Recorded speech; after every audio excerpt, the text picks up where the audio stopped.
Good evening. My name is Suhail Matani. I am with the AAHS webinar subcommittee on particularly the webinar series for Hand in Hand. And it's my pleasure this evening to introduce you to our AHS webinar series titled Advances in Peripheral Nerve Repair and Reconstruction.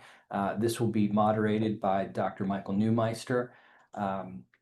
For the attendees, I will ask that as our speakers are presenting, as questions come up, please place them in the chat, and our panelists will be answering them as they go along during the presentations, as they're generally directed, and specific ones we will compile, and Dr. Neumeister will have an opportunity at the end to moderate a conversation amongst the panelists to address any additional questions or any dialogues that arise amongst the presentation. So with that, I will turn it over to Dr. Neumeister.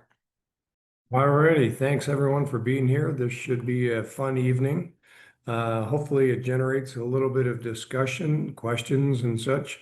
And more importantly, that we provide some information that each one of you can use in your own practice and can potentially learn from. So we're going to go through various topics that deal with autografts, allografts, and some adjuncts to nerve repair, different speakers from different parts of the country. So enjoy the evening, enjoy the webinar. The very first speaker is going to be Dave Brogan, who's coming from WashU St. Louis in orthopedics, and he's going to talk to us a little bit about the basics of nerve repair. Dave? Thanks so much. Let me take just a moment and let me get my request to share screen here. And Dave, just before you start, I wanted to just mention I was remiss in the introduction in just mentioning that this webinar is presented as a joint effort between the American Association of Hand Surgery and ASPN, the American Society for Peripheral Nerve. And the basis of this partnership is one that allows us to be able to provide these quality speakers and engagement. So thank you for both societies for sponsoring this webinar. Great, thank you. And really appreciate the opportunity to talk with you all tonight. So my charge was to discuss the basics of nerve repair and nerve regeneration. These are my disclosures, mostly research support from the NIH and DoD and some society grants as well. My other disclosure is that I am going to be talking about basic science, which usually elicits looks of shock and horror from residents and fellows alike. So I apologize in advance, but that's what I was told to do. But we will try to keep this somewhat digestible and not too boring.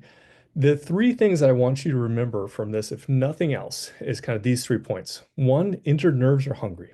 2, we have to wait, but you don't want to wait too long when it comes to nerve repair.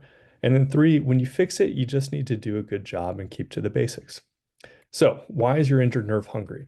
Well, it comes down to the fact that fundamentally a nerve injury is a metabolic problem. So when you have a normal, healthy nerve, it relies on having a particular enzyme that is made in the cell body that gets transported down the axon. And that enzyme is critical to the nerve for functional metabolic homeostasis, the way it makes its energy in the Krebs cycle, and all those things that we all forgot and learned as a medical student, is that it uses an enzyme called NMNAT. The name isn't really important. And it makes NAD. NAD is that thing that allows us to have oxidative respiration, basically oxidative metabolism. When you don't have that enzyme, that it's not being consistently replaced, you can't make NAD. And the precursor of NAD is NMN. Again, these names don't really matter, but this concept is that you'll start having this accumulation of too much NMN. It's like having kidney failure and you've got too much urea. You can't process it. And so as that accumulates, because you don't have that enzyme, your body senses it. And the way it senses it is through a protein called SARM1. And so this protein senses that something's wrong. There's too much of this precursor. There's not enough of the product. And as a result, that SARM1 changes its shape. And when it changes its shape, it reveals this particular receptor that is its entire job. It's toll-like receptor, but its job in this case is to chew up NAD. You might say, well, why do you chew up NAD? And the answer is it's essentially a mercy killing. If the nerve can't make NAD, it will eventually starve to death. And SARM1's job is to say, look, if it's going to starve anyways, we might as well get on to the business of killing it off quickly and then allowing it to regenerate, right? And that's kind of a constant theme. So the whole job of SARM1 is to kill the end of the nerve off to allow it to regenerate in an efficient manner. When I say the nerve, I actually mean the axon. And the axon is the thing that undergoes this Wallerian degeneration. But the axon is connected to the Schwann cell. And the Schwann cell, and kind of the normal happy axon-Schwann cell dynamic, senses that the axon is there and everything's good. And when you lose the axon because it's degenerated, then all of a sudden the Schwann cell gets this kind of feedback mechanism, gets inhibited, and it changes how the Schwann cell interacts. And the Schwann cell goes from being this kind of pro-myelinating, happy myelinated nerve that's conducting signals, and it says something's wrong. I don't have an axon anymore, so being myelinated doesn't really help me. I'm going to turn into a Schwann cell that is its entire job is to regenerate, right? And so that makes sense from a body standpoint. You don't need it to be myelin, you need it to regenerate. And that's the process by which we get nerve regeneration. The cool thing, if you're into nerve research, is that if you inhibit SARM1, you can actually just freeze this process, that you can keep the nerve alive. The distal cut nerve can stay alive for a couple of weeks afterwards. So we've shown this in our lab, and others have shown this in their labs too. But this is a normal rat nerve that we've cut, and you can see that it's degenerated. This is 2 weeks out. It's not been repaired. And this is similarly a rat nerve that's been cut, the distal end of it, 2 weeks out. And it looks actually pretty good, surprisingly good. And so that's interesting, and hopefully will lead to some potential future therapies and strategies that we're continuing to investigate. So we tend to wait when we injure a nerve, right? We want to wait to know how injured the nerve is. We want to wait to know, do we need to actually do something to fix it, or is it going to recover on its own? And the reason we wait, particularly for a nerve that's mechanically in continuity, is that we don't know the degree of injury, right? So a radial nerve that's injured with a humeral shaft fracture, it's hard to know, is that nerve a second degree injury or just the endoneurial tubes are intact and the axons are gone? This nerve will recover almost perfectly.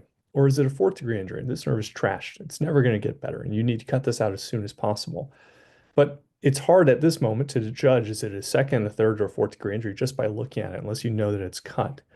And so as a result, especially say for like plexus injuries, we just wait and see if it gets better. But that's not without its own price, right? If you end up just waiting too long, there's a real penalty to doing delayed repair.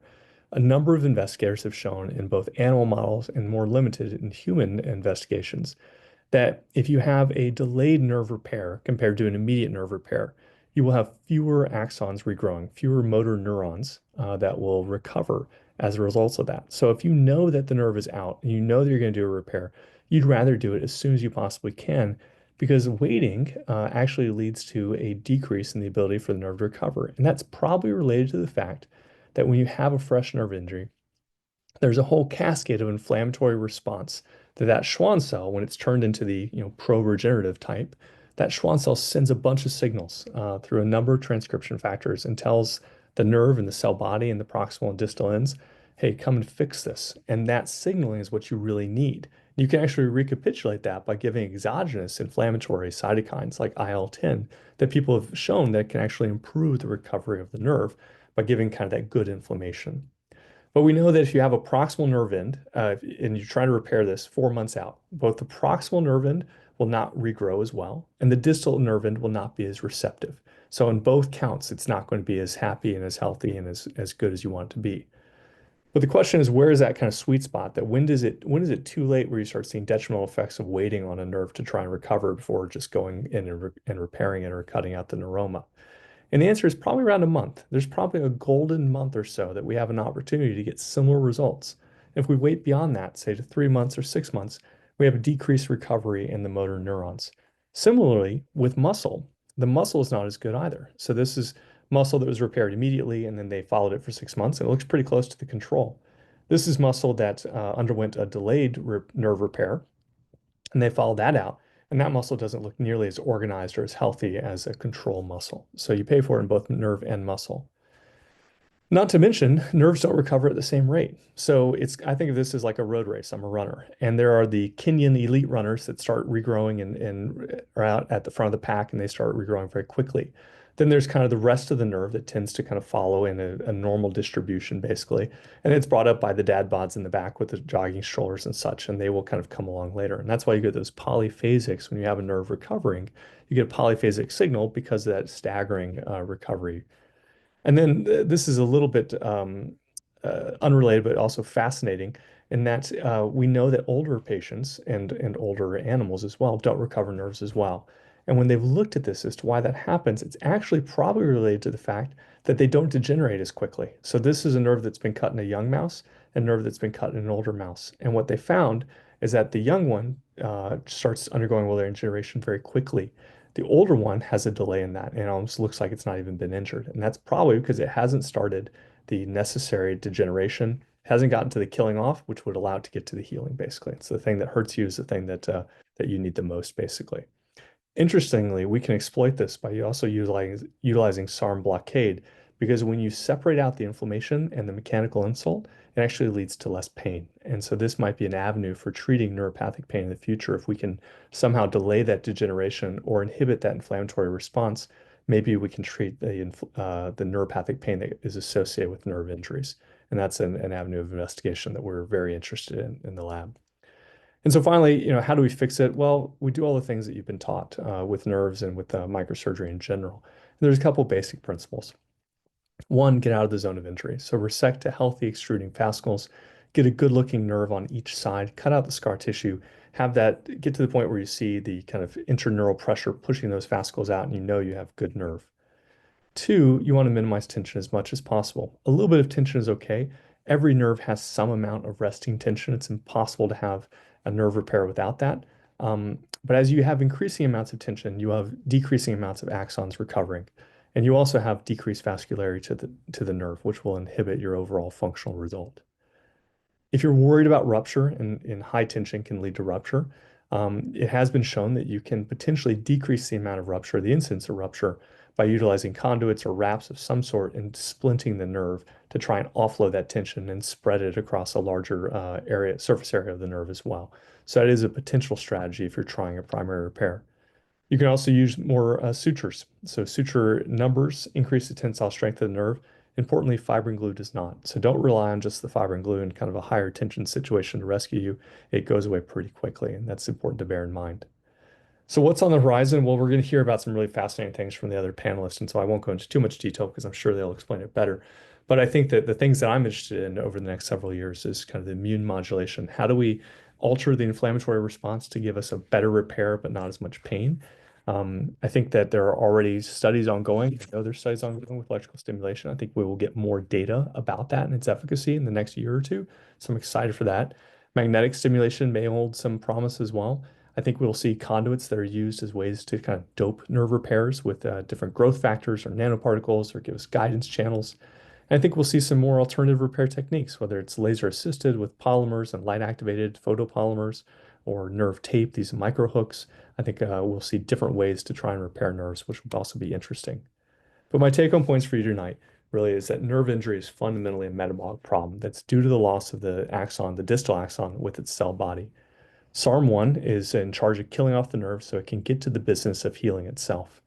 And regeneration is best ultimately when your repair is done within 1 month of injury, if at all possible. And finally, do it when you do it well and do the things you know you need to do. Minimize tension, line up your fascicles, and do a nice repair. And that's it. I'm happy to answer any questions in the chat or at the end of the webinar. Thank you so much. All right, Dave, thanks so much. That was very nice. It was a quick overview and it was very comprehensive. There was a question in the chat that Stuart Proper was asking about. So what is the best method to assess any recovery in that first month of a nerve being injured? It's a great question. Obviously, your physical exam is your first thing. And so a low-grade injury, you might see some functional recovery. We utilize ultrasound quite a bit, particularly for ballistic injuries when we're trying to assess continuity or not. And if we see that something's in continuity, that gives us a little bit more comfort that we can wait. We are also interested, and we have some data that was under review right now for publication, utilizing biomarkers of nerve injury. So we can get a blood test, and that corresponds to some degree to the amount of nerve that's injured. It's probably not going to be one thing. It's probably going to be like diagnosing infection, the ESR, CRP, CBC, imaging, all these sorts of things. And it's a constellation of things that allow you to make a clinical judgment. But it's a great question. I don't have an easy answer, but I think we're getting closer to being better at doing things earlier. And one other question as it relates to tension. If I can hold a nerve together with an 8-0 nylon suture and it looks fine, is that considered sufficient and that is not under too much tension? Or is that a poor way to actually evaluate too much tension? Another good question. I think that's kind of the classic test that people have used. My general thing is that if an 8-0 holds it, and if I'm not having to do crazy things like bending the wrist to 90 degrees and have my resident, sit there and crank on it, then I feel comfortable that if it's going to be okay, particularly if I can suture it together with an 8-0 without having to have somebody else pull it very tightly. But if you are worried that that nerve is starting to gap when you just say extend the wrist for a mid forearm laceration, those are the ones that I think are going to have quite a bit of trouble, and I would consider going to something else to deal with the gap, like an autograft or allograft or whatever your choice is on that. And just to expand on that, so the audience knows, the problem with tension is the gap. I think the problem with tension is that the decreased vascularity. So even if the nerve is touching, that's a problem. But if you have so that probably decreased vascularity from stretching the tissues, just like when we stretch skin, promotes poor nerve regeneration. If you have a gap with a catastrophic rupture, that will lead to probably no recovery. If you have a small gap that's contained, say around a conduit, then maybe in a very small gap, that's probably not as big a deal. I think all those things, though, I really worry about catastrophic rupture. That's my biggest concern in that. Good. Okay. So as time goes by, if people have more questions for Dev, please put it in the chat and maybe he can answer in the chat room. So we're going to bring on, thanks, David, so much for that. We're going to bring on Heather Balzer from the University of Toronto, who's going to talk to us a little bit about the role of autografts. If there's a gap and we need to bridge the gap. So, Heather. Hi, good evening, everyone. Thanks so much for the opportunity to participate in this panel. And I learned a lot from Dave's seminar. It's always good when someone can take basic science and make it entertaining. And I really like the dad bod analogy, Dave. So I think the last question was like kind of a nice segue into talking about nerve autografting. And I don't have any relevant disclosures to make with the exception of the fact that I'm Canadian and I work in a universal healthcare setting where we don't really get to use allograft a lot because it's a little bit cost prohibitive for us. So I'm coming from this of the lens of someone who uses autograft almost all the time for my nerve reconstruction. So in Canada, I would say that autografts are considered kind of the gold standard for reconstructing gaps in nerves. And they bring with them the biologic advantage of having the maintained native extracellular matrix that has the Schwann cells that are probably now going into that breakdown mode that Dave, or reconstruction mode that Dave talked about, and give that neurotrophic support. And I think the literature would generally support that they are superior in terms of outcomes when compared to allografts for mixed and sensory motor and motor nerves together. So some of the limitations that we are aware of and obvious are the donor site morbidity. So anytime you take a sensory nerve to reconstruct a nerve gap, then you're going to have sensory loss in that region. And you have to be very clear with your patients about that when you're talking to them and let them know that there is a donor site morbidity. And then the thing that we worry about the most is that they'll develop a painful neuroma, which can be challenging to treat, as we all know, in our chronic pain patients. In certain settings, if it's a very large gap or if you have to reconstruct multiple components of the plexus, then you may have limited availability of your nerve grafts, and so requiring multiple cables, and that can be a challenge as well. So you may need to use multiple sites to do your nerve reconstruction. So when we think about different nerve gaps, sometimes it's obvious when we need a nerve graft. So there's, for example, the picture on the left, you see the injured marginal mandibular branch of the facial nerve. This obviously needs a gap or graft to span this gap. or in the setting of a sarcoma reconstruction where the entire median nerve comes out with the specimen. But in the picture on the right, this is one of those times that Mike was talking about where you can just pull it together and maybe you can tack that part of the sensory nerve, that radial sensory nerve that was removed for a painful neuroma. But I think in this setting, if you tried to put that back together, you'd probably be just setting yourself up for another painful neuroma if you don't graft across this gap. And I think that a lot of this comes back to some of the really basic and important principles that we learned from the giants in the field, like Hannah Malacy and Julia Terzis, who did a lot of the seminal work in what happens with nerve reconstruction and when to use grafts. And so what we learned from them is just what we talked about, how it's so critical to have attention-free repair. This is to prevent the risk of rupture, but also to prevent the risk of poor axonal regeneration across your repair, leading to the potential for a painful neuroma, which we often see when things are done under tension. So the kind of general rule that I would go with is if there's a gap that is greater than a centimeter, and I'm not doing a whole bunch of crazy things to pull it together, then usually this is the time when I would use a graft to try and span that gap to do a nerve reconstruction.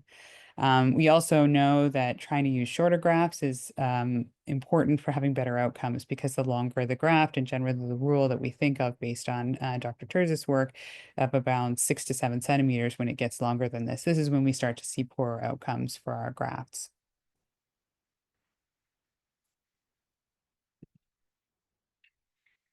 So nerve graft healing takes the same form as any kind of graft in the body, where it goes through the stages of imbibition and oscillation and neovascularization. And so this is really important when we think about the tissue bed that we're putting our graft in. So we want to have a tissue bed that has good blood supply, try to minimize the scarring around our nerve graft.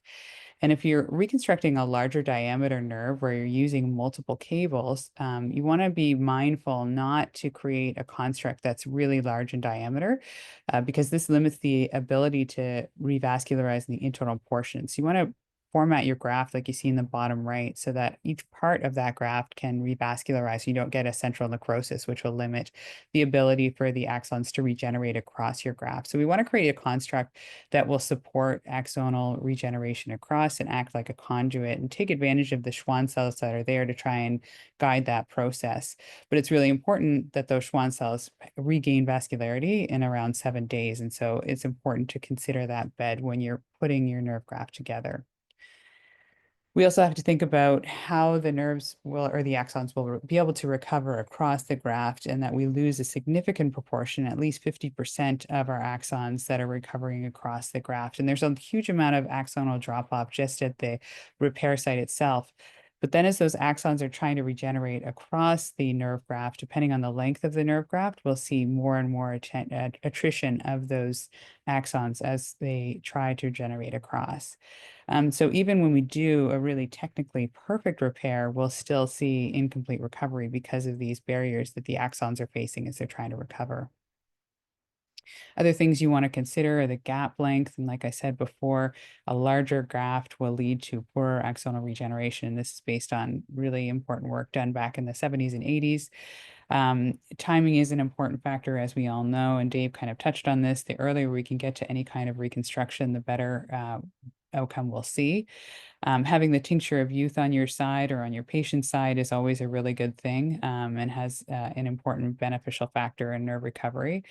And then having a graft is important, or we think that the outcomes are better in sensory nerves compared to motor or mixed motor sensory nerves when we have to incorporate a graft into our reconstruction. So when we think about the choice of graft that we're going to use, we think about the type of nerve that we're trying to reconstruct. So if it's a simple digital nerve, the choice of how to reconstruct this is probably going to be a little bit more straightforward than if it's a big gap in a mixed motor sensory nerve or a root from the brachial plexus.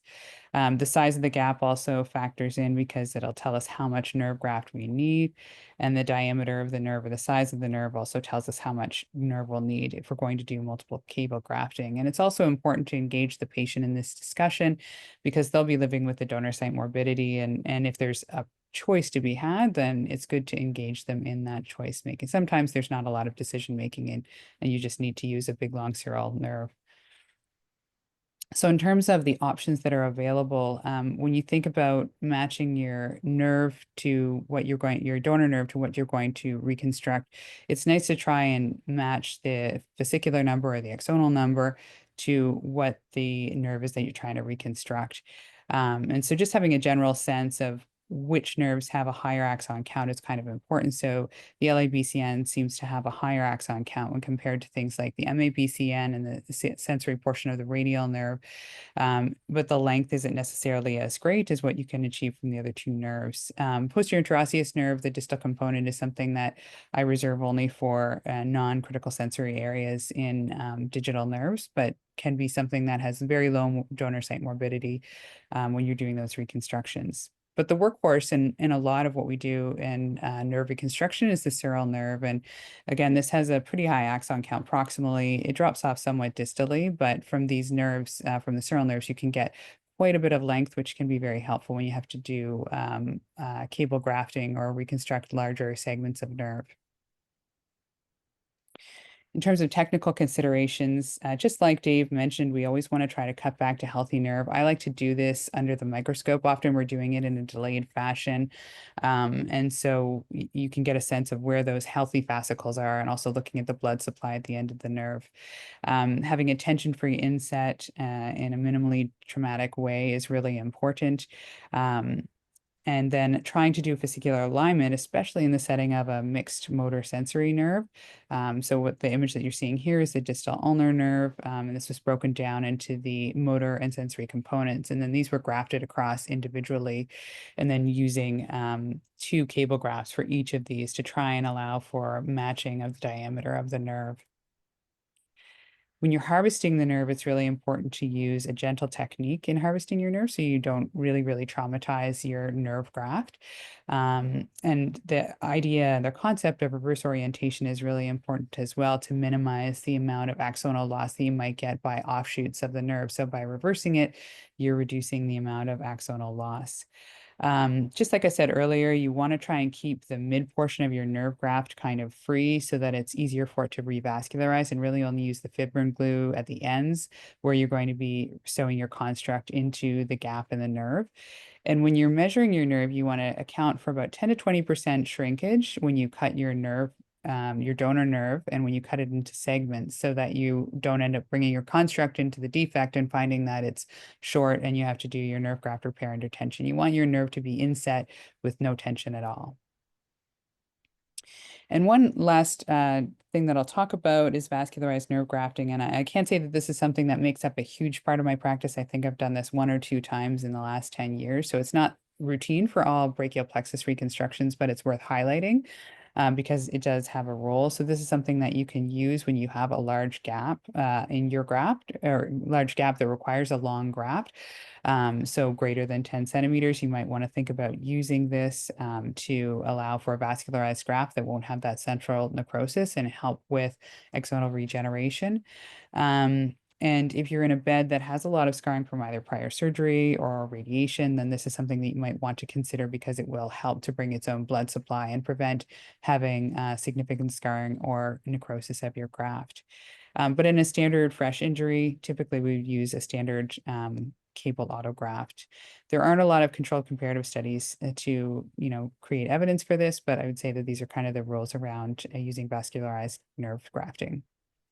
So in summary, direct repair is best when possible because we have such significant loss of axons across an autograft, but I would say that this is a gold standard because it provides the best biologic scaffold for nerve recovery.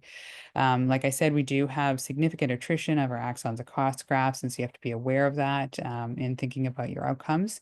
And the donor that you're going to use is really going to be guided by the type of nerve reconstruction that you're doing and the needs for that. So thanks again for the invitation to present, and I'd welcome any questions now. And here's my contact information. Perfect. Thank you so much, Heather. So I'm going to move on. We're going to have some time at the end. And so there are questions that you could answer potentially in the chat room, but I'll also come back and ask you questions right at the end because we have time allocated there. Just want to make sure that we're on schedule here. So, but that was wonderful. Thank you. So now I want to bring on Adam Stroll, who is from Philadelphia at the Center for Hand to Shoulder. And he's going to talk to us about, contrary to autografts, he's going to talk to us about allografts. Hey everyone. Hopefully you can all hear me. So I'm coming from Philadelphia. I'm happy to report that the city is still standing despite the National League Championship last night. So that's good. Go Phillies. Um, as was just mentioned, I'm going to be talking about allograft and its role in nerve repair. I do have some relevant disclosures. I will point out that I work with Axgen because I use their product and not the other way around. And I don't want to be the target here. I kind of have an idea where this may go, but hopefully I can open some eyes to things and talk about some experiences. And I'd love to hear from other people's experiences. So I'll get right to it. For one thing, I think the history of nerve management, if you haven't taken the time and gone through some of these articles, it's fascinating. Just to briefly go through it, I mean, this dates back to the 1800s, where they were looking at bone tubes, and actually one of the first reported is an allograft in 1876, where they took it from an amputated leg of another patient using a tibial nerve for a median nerve defect. And this Nuber and Glock is just awesome. How they kind of knew in the 1880s that there was the scaffolding and kind of climbs like a vine on a staff. But you can see they were using allograft at that time, among other things, even neuromas, trying to figure it out. And then there's sort of this explosion that comes out. And then around wartime, Carl Huber compares auto transplants, homo transplants, and hetero transplants, and the language used in that article, and kind of made this gold standard, as Heather just pointed out, where they thought it was to them that it was most favorable to use auto nerve transplant with several segments of cutaneous sensory nerve to bridge a defect in large motor sensory nerve, which sounds like serial cable grafting, right? And then there's this explosion in the last century where everybody starts looking at some way to manage nerve gaps. So fast forward 150 years and we got everything figured out, right? No, because we're having this webinar on a Tuesday night trying to come up with this. And as was mentioned, there's a lot of things that go into this. And I think everybody's opinion sort of changes throughout their careers and kind of their last failure, their last success. But it has to do with nerve, the gap length, the caliber of the nerve, motor sensory, mixed. How critical is that nerve, so to speak? What's the wound bed, which is pretty critical for a lot of these grafts, whether it's autograft or allograft, and then soft tissue coverage, kind of shutting down that inflammation, as Dave was bringing up in terms of, kind of some factors that may inhibit it. So we come to allograft, and some of the early reports and with donor-related allografts, these do require immunogenic. They require immunosuppression. There are some reports from St. Louis with McKinnon and colleagues that looked at large defects, and obviously this is pretty investigational and not widespread. What is certainly been researched is the decellular nerve allograft, and in this country, it's the FDA approved is going to be Avance graft by Axgen. And this allows for a 3D scaffolding. It maintains that endoneurial architecture. They're pretty proud to show that they maintain collagen and laminin that's in the extracellular membrane. And the way that they do this is through a proprietary protocol. And they wash the nerve. They try to get rid of these chondroitin sulfate proteoglycans that can be inhibitory and cause some trouble. They decellularize it. They irradiate it for any type of pathogens. And with it, it has to be frozen, and it has to be kept frozen in a deep freezer, which I think is something that needs to be considered, particularly if you're doing this in different facilities where there may not be a deep freezer. This is not your typical freezer. So there is more expense that is incurred with these that I think needs to be considered. And obviously, they come in different lengths and different calibers. Some of the original research came from St. Louis, this pretty landmark paper, the first really looking at allograft and trying to compare it to autograft as well as to hollow tube conduits. And this in Whitlock et al. Used the rat sciatic nerve gap model at 14 millimeters and 28 millimeters. And they basically showed that autograft was superior to allograft, which was superior, both of them, to hollow tube conduits. And time didn't really change, and that this was more apparent in 28 millimeters. And I'll just point out, if you think about these rats, 28 millimeters is a gigantic defect. If you think about correlating that to a human and what it would be in a median nerve or even a sciatic nerve in a human, it is a very, very large defect. So of course, some of the criticism will be, how does this translate to humans? But nonetheless, it's the beginning of research and where it starts. So there's a follow-up study by Amy Moore and others at St. Louis, again, looking at allograft.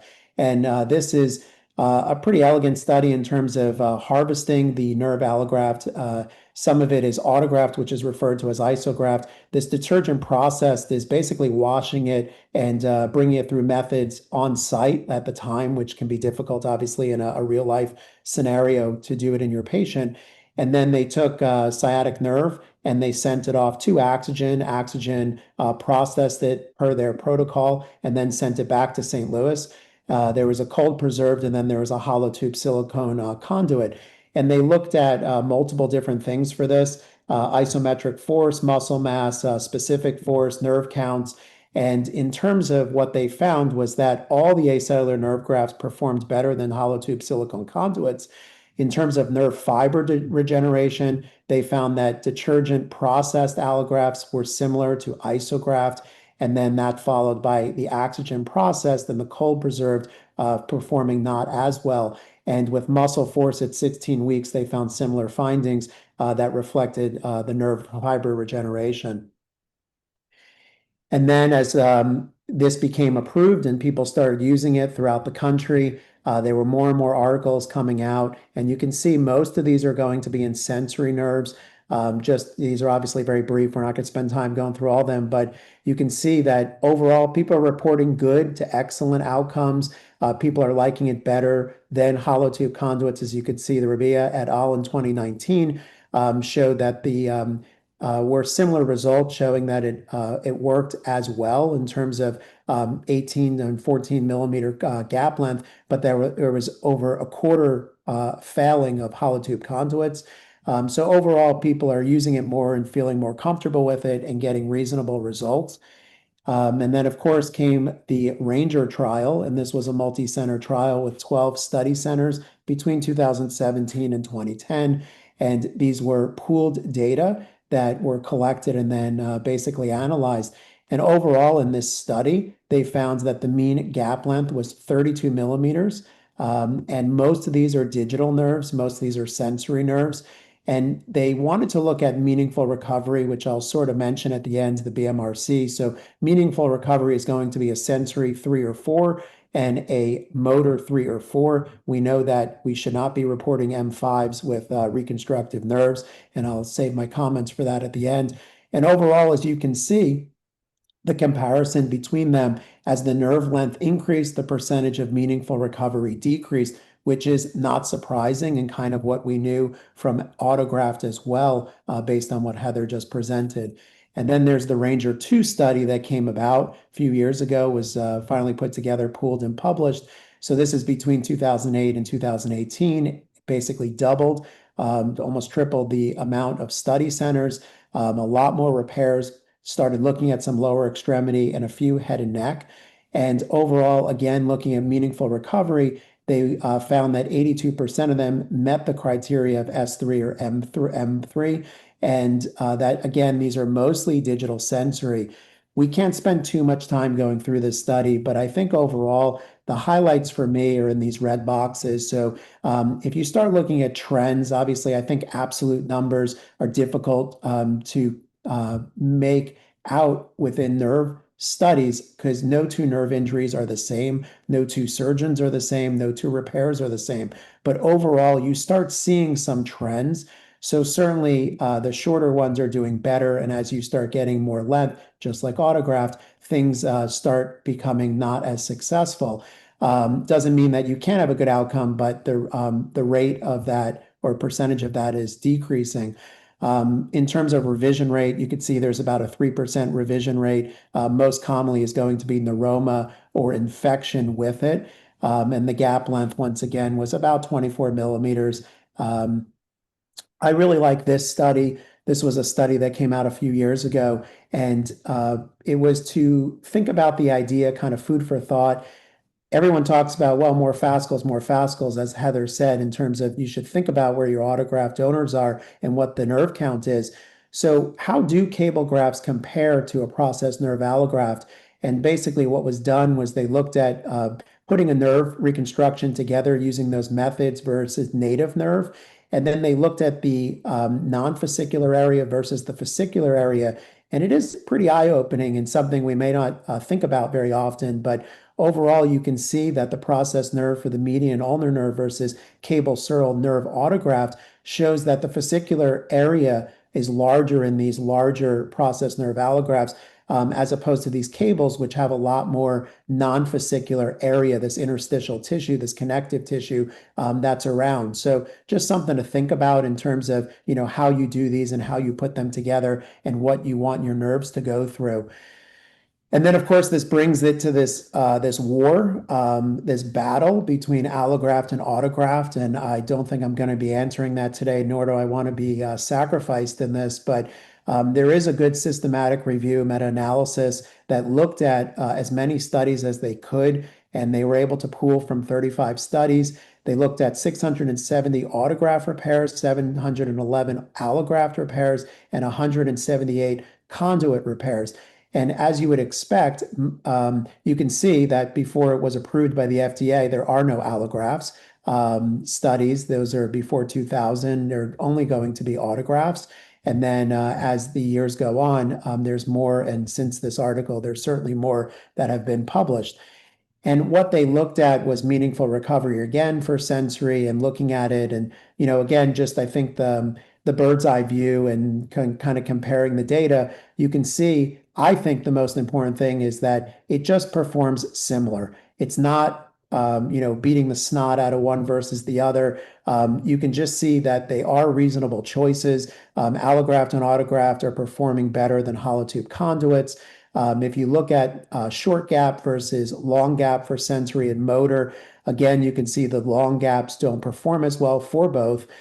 For me, truthfully, I think the most eye-opening thing is if you go through the literature and you're pooling all the autographs, we always in our mind assume that we're comparing allograft versus autograft, and that autograft has a 100% recovery, right? And that's not true. So if you look at this, you can see meaningful recovery is about 70%.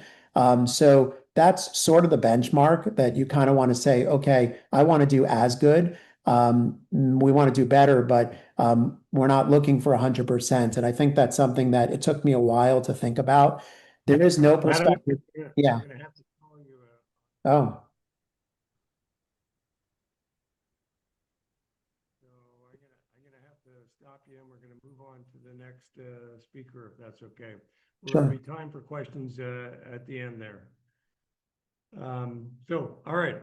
So now we're going to talk about the adjuncts to nerve repair, and Dr. Nicole Conklin from UCI, Southern California, is going to talk to us a little bit about that and see how we can enhance our repairs.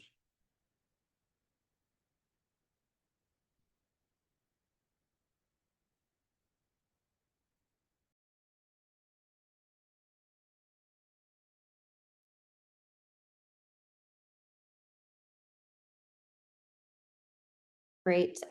Thank you, Dr. Neumeister, and thanks to the ASPN and AHS and Hand in Hand for the invitation. I'm going to wrap up today talking about adjuncts in nerve repair, wraps, nerve tape, PEG fusion, fibrin glue, e-stim. Some of these may sound totally new to you. This is going to be just the basics, just an introduction, kind of a potpourri of advances in adjuncts in nerve repair. I have no relevant disclosures. I will mention that a few of the products that I'll talk about are proprietary, and I most certainly do not get paid by these companies to talk about them. And I will also be talking about some off-label product uses as well. Nicole, we can't see your slides if you're trying to get them up there. Oh, sorry, something happened. There we go. Okay, great. Thank you.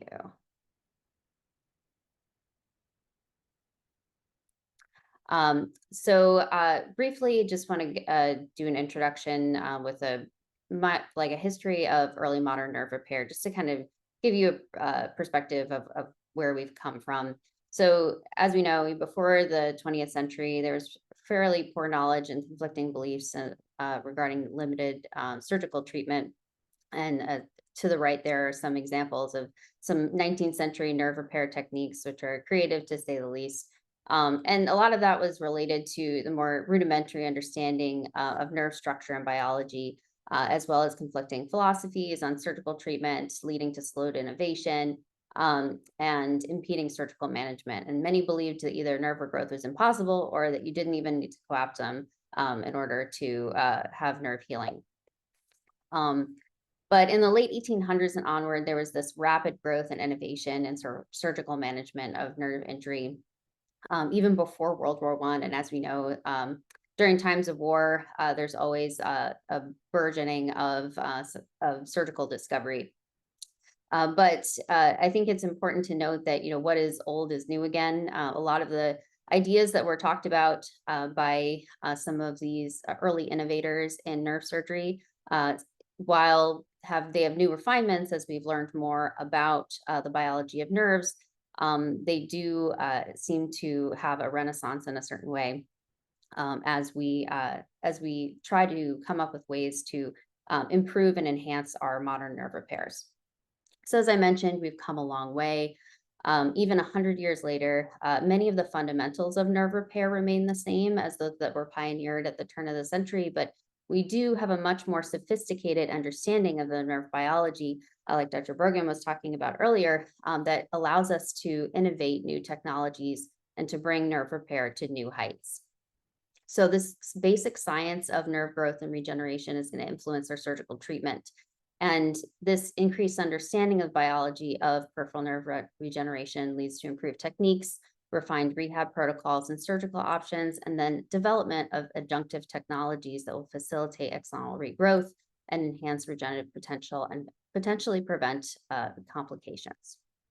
So adjuncts that we'll talk about today, this is meant to be a 20,000-foot view. It's a very, very broad topic, and each one of these could be a lengthy talk on its own, but I'll give a brief overview of the uses, the science, and some future directions.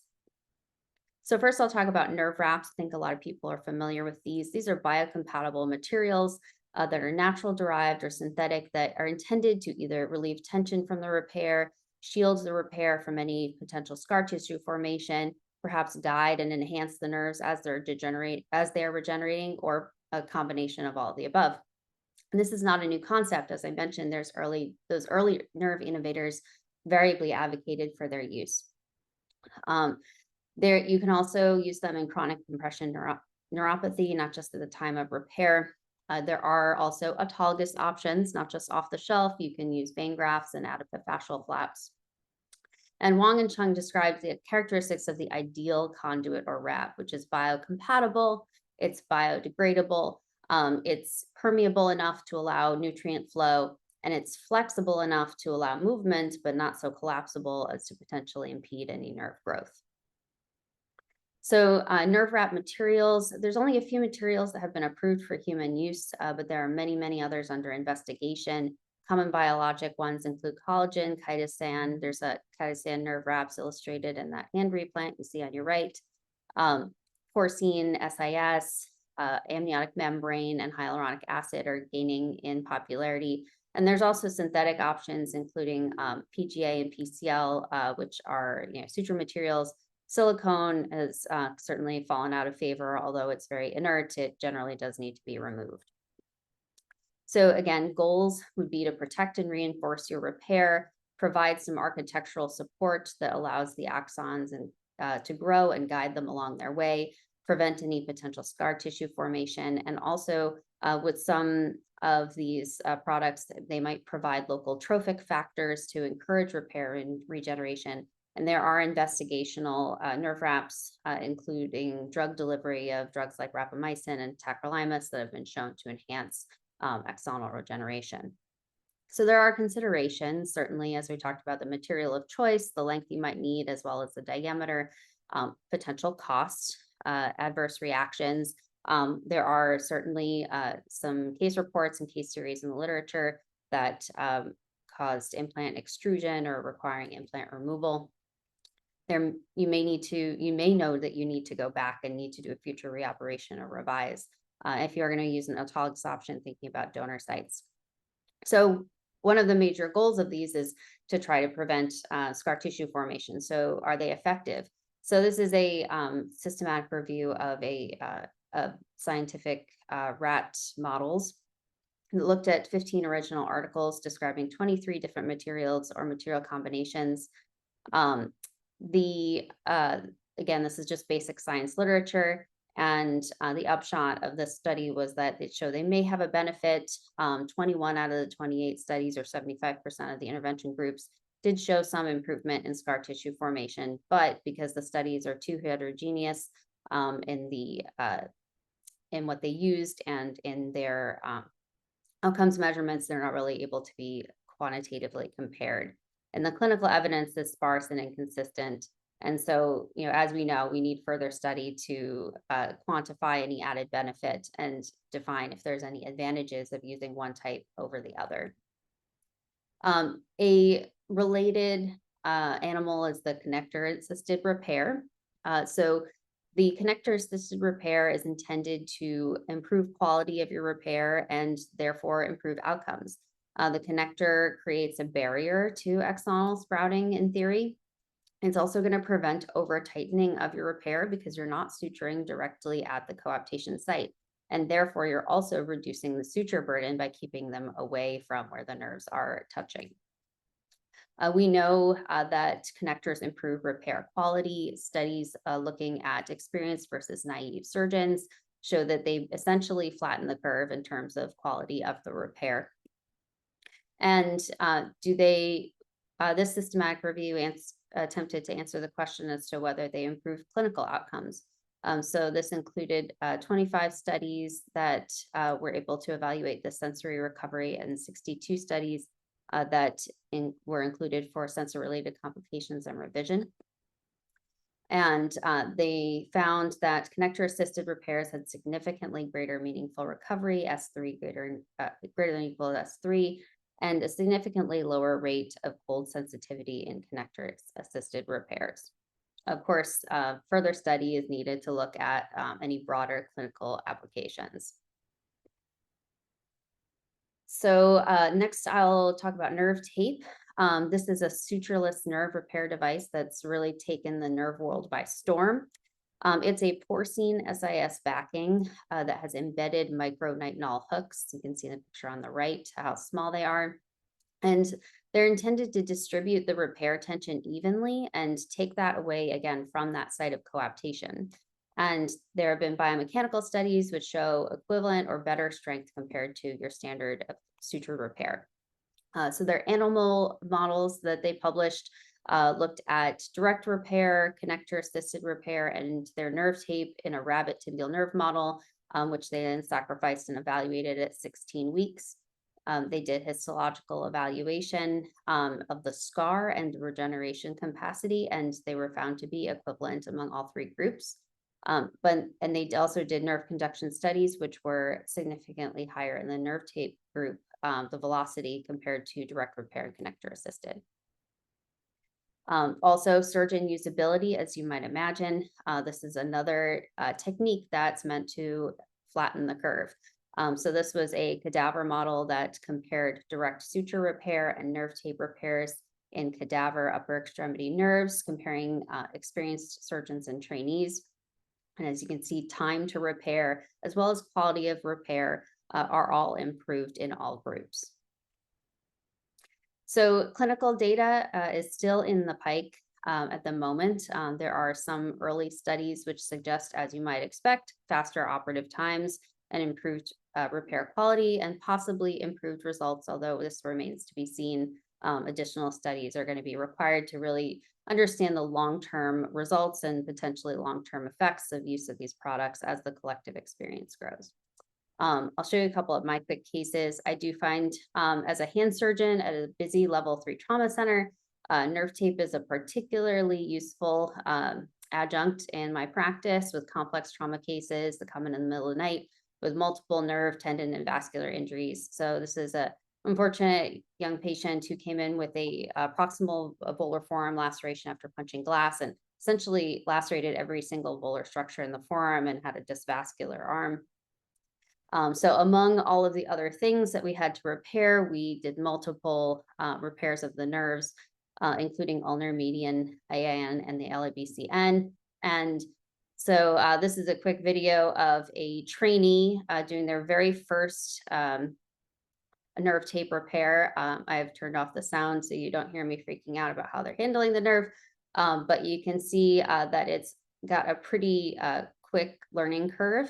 And it's, it really does produce a nice result as they wrap the device around the nerve. So again, this is a early year resident, first time using the product. There we go.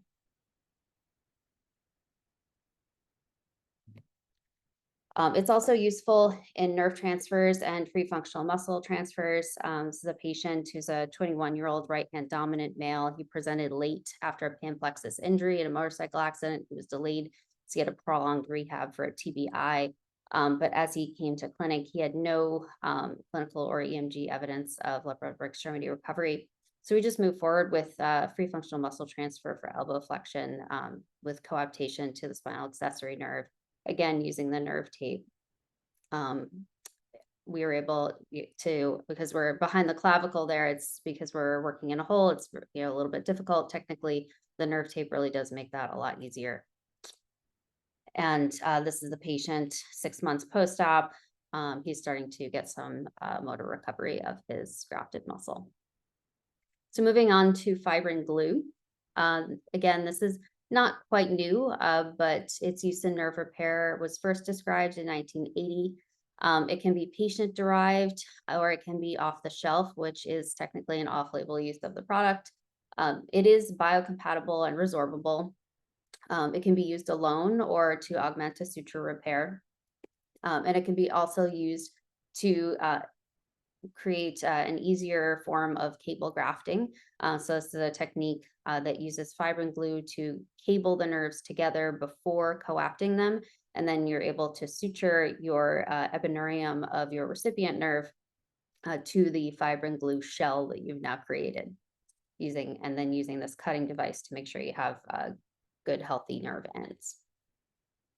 Once again, this is a technique that helps to mitigate the learning curve of microsurgical repair. So this is a study from 2011 that looked at naive surgeons as well as experienced surgeons in a mouse sciatic nerve model.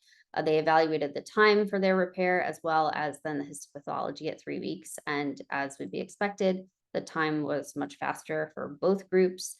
And it significantly improved regeneration between the naive suture and glue repairs. And there was no difference between the naive surgeons and the experienced glue repairs. So essentially flattening the learning curve. Systematic review looked at a very heterogeneous group of studies, both animal, human, and cadaveric. And they looked at nerve regeneration by functional and electrophysiological outcomes.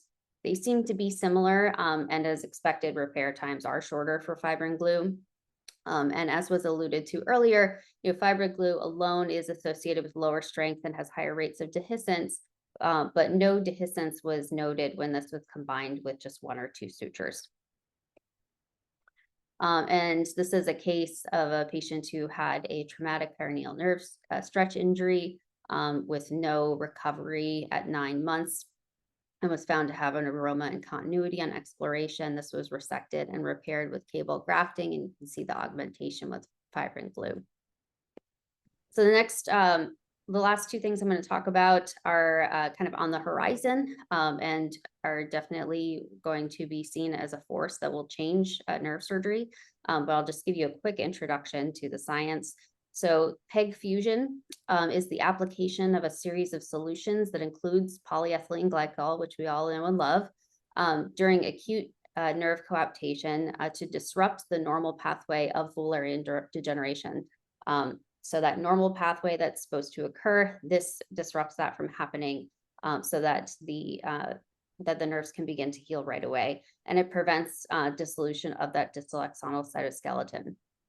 The proposed mechanism of action of PEG in particular is that it removes the water molecules from the cell membrane lipid bilayer to lower the threshold for cell membrane fusion so they can immediately fuse.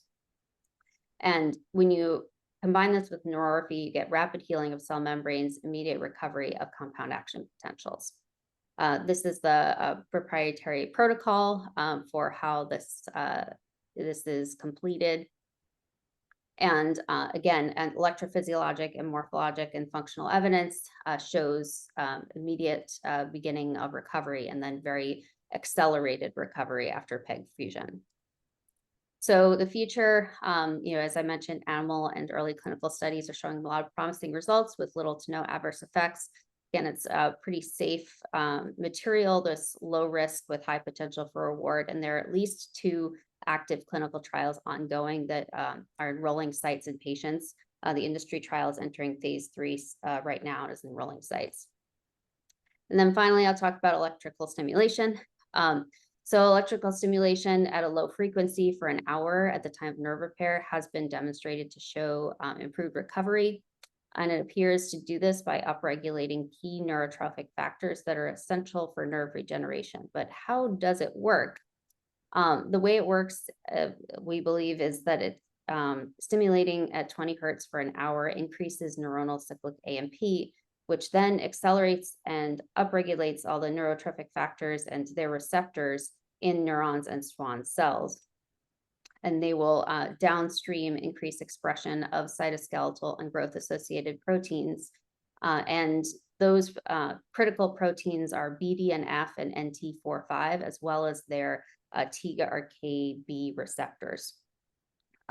So again, very exciting. Early in animal and clinical studies are very promising. There are ongoing human trials with multiple sites. And they're also, these trials are looking at decreasing that stimulation time from an hour to, for example, 10 minutes to make the procedure more accessible. And some animal models already have shown that the shorter times still have a benefit. So again, very sweeping, broad topic, but I'm glad to end today on a very optimistic note. As our knowledge of biology and basic science grows, we really are also growing in our technological innovations and enhancing our outcomes. And we do need more studies, but the early data is very promising. And there's really never been a more exciting time to be a nerve surgeon.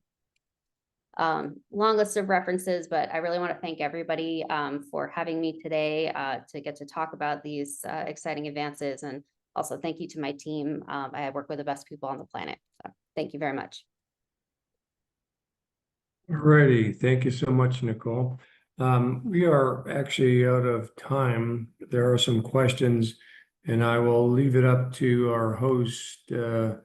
Mathani, to let us know where we are with time and discussion and such. Yeah, I think that would be reasonable we're kind of running over the time, and out of kind of courtesy to our attendees and guests, we probably should wrap it up at this point. I've included in the chat our website link. I want to take the opportunity on behalf of AAHS to thank our panelists, the audience for their active participation in the chat, Dr. Neumeister for his moderation, and especially ASPN for collaborating with us on bringing out these important topics. And again, please check out the AAHS website for our upcoming monthly webinars at handsurgery.org. Thank you all so much for your time and attention. Really appreciate the participation. Thank you, everyone. Thank you.